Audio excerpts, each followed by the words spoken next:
New South Wales Premier is providing an update on her government's response to the pandemic. In our pipeline will obviously continue, but what we're announcing today is an acceleration of medium to smaller size projects across the breadth and length of the state that will enhance our ability to create jobs and keep jobs. This is part of our strategy, and as the Treasurer will outline, our state will be borrowing for the first time in a long time at a scale we've not done before.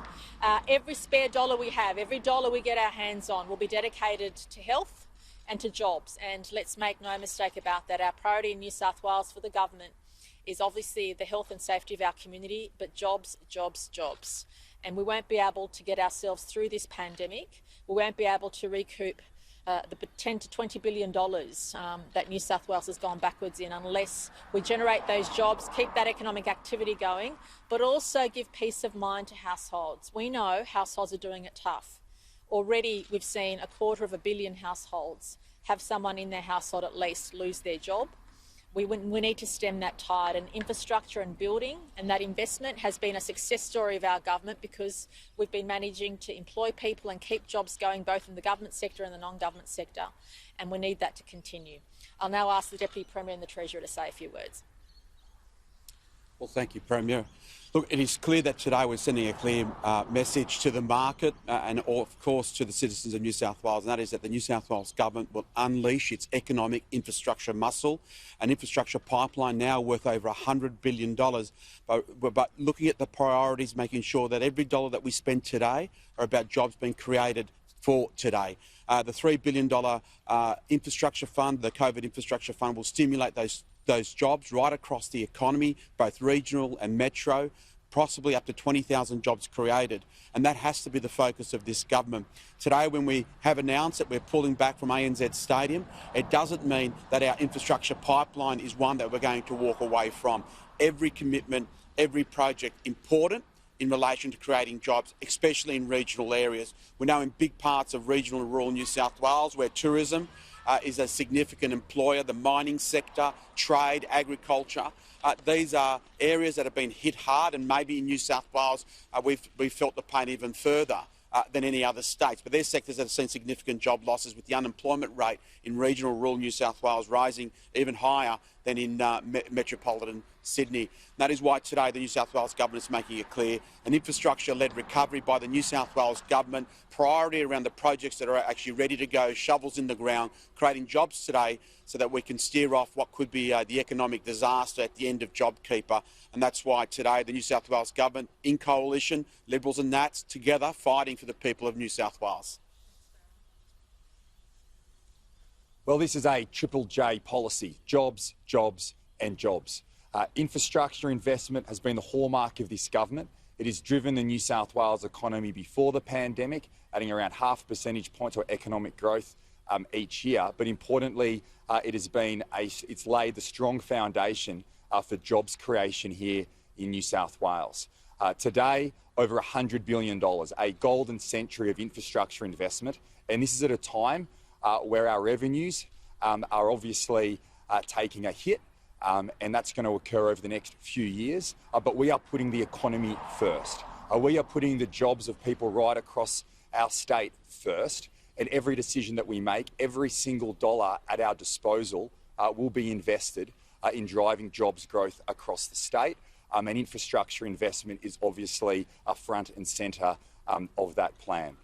In terms of funding for these projects, obviously, as we've pointed out, there will be a combination of debt, asset recycling. That has been the secret key that has unlocked capital that we've been able to invest in infrastructure. And everywhere you look, from right behind us to every corner of our state, there is infrastructure construction going on. And that's occurring because we've been able to make the tough decisions in the past to unlock capital to invest in infrastructure projects right across New South Wales. Today, we are also creating a $3 billion infrastructure fund. We're doing that because we want to get as many shovel-ready, screwdriver-ready projects off the ground to keep as many people in work. These are projects in our pipeline that we can bring forward, that we can get off the ground quickly to get as many people in work. We just saw last month 200,000 people in New South Wales lose their jobs. We have a few 100,000 people on the JobKeeper program, which finishes in September, and we have hundreds of thousands, around 500,000 people on the job seeker support. We want to get as many people in our state. Success looks like getting as many people in New South Wales, our 8 million men and women, in work as quickly as possible for those who have lost their jobs. And this decision today puts the economy first, puts jobs first, and ensures that New South Wales remains the strongest economy in our country. Question. So you're pushing ahead with all this infrastructure. Why was it ANZ Stadium that had to go? We need to look at projects not only that benefit the community as a whole, but are shovel ready and create those jobs. And we estimate the new $3 billion fund will create in excess of 20,000 jobs across the state. And whilst that was a priority for us previously, given what our state's been through, we feel it's in our state's interest to redirect that $810 million, combined with the balance of the $3 billion fund into projects across the state, the breadth and width of the state, in the regions, in our smaller communities, but also in our larger cities, to make sure we create those jobs as soon as possible. What are the shovel-ready projects, the $810 million that will be saved from not going ahead with ANZ? Well, look, we'll make that clear in the next little while. We'll make that clear in the near future. But I want to stress that it's important for us to generate those jobs. As the Governor of the Reserve Bank has said publicly on a number of occasions, these aren't just shovel-ready jobs. These are also screwdriver-ready projects. And we will be looking, I can tell you, across the state. Not only are we continuing to build the 600 or 700 projects, large and small, that are already there, but we need to make sure that we generate those jobs in communities which are particularly hardest hit, but also with a mind on allowing people to redirect their skills to other professions. We know that some industries may not emerge from COVID as strong as they were.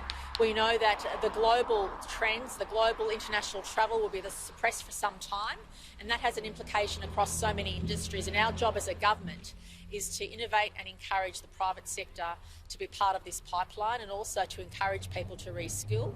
So we're very invigorated by what we need to do. We're very clear. As a government, we're very clear on what we need to do, because we've demonstrated over the past nearly decade that when you invest in public infrastructure, not only does it grow the economy, but it creates jobs. And now, as the Treasurer and the Deputy Premier have said, to lose 221,000 jobs just in a month, and that's not even including all those people on JobKeeper, is a devastating blow.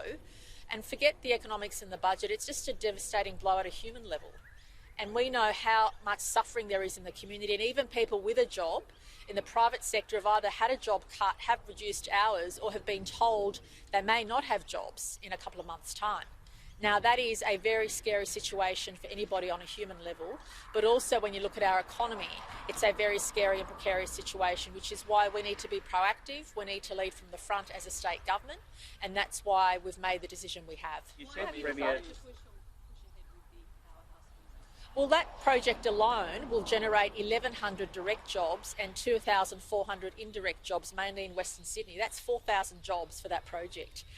And that project has enormous benefits for the future, but it is all about jobs. We've looked very carefully at this. That project alone will generate 4,000 direct and indirect jobs, and also employ hundreds of people once that project is finished. So we've had a very, very keen eye on looking at not only the value of projects and the return they bring for all of our citizens, but also what it's going to do in the job space. And that is really critical in our thinking. will the powerhouse move go ahead as budgeted and as scheduled? Well, that's absolutely our intention, yes. What are the consequences of not refurbishing ANZ Stadium?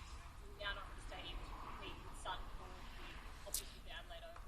Well, I think it's been demonstrated that the Bankwest Stadium in Parramatta has been an enormous success. The Sydney Football Stadium is currently being rebuilt, and we've heard what the community has said, as well as what we think in this environment is going to generate more jobs, and we think we can get more value out of 20,000 jobs out of a $3 billion infrastructure fund. And we are serious when the Deputy Premier, the Treasurer and myself say that every spare dollar we have in this state has to go to health or job creation. We're serious about that. So every dollar we invest from here on in, and it's not money we have, we will be borrowing as well. We'll be asset recycling as well. It is a package of things we need to do to lift ourselves out of the state we're in. And we know, and I certainly know from people I speak to, and all my colleagues do, and I'm sure all of you do, We cannot underestimate the suffering and the stress people are feeling because of either not having a job, worried about their job, or worried they're going to lose their job. And that's why they need to have confidence that the government is here to support jobs in the economy across all sectors, across all regions, and that remains our absolute focus.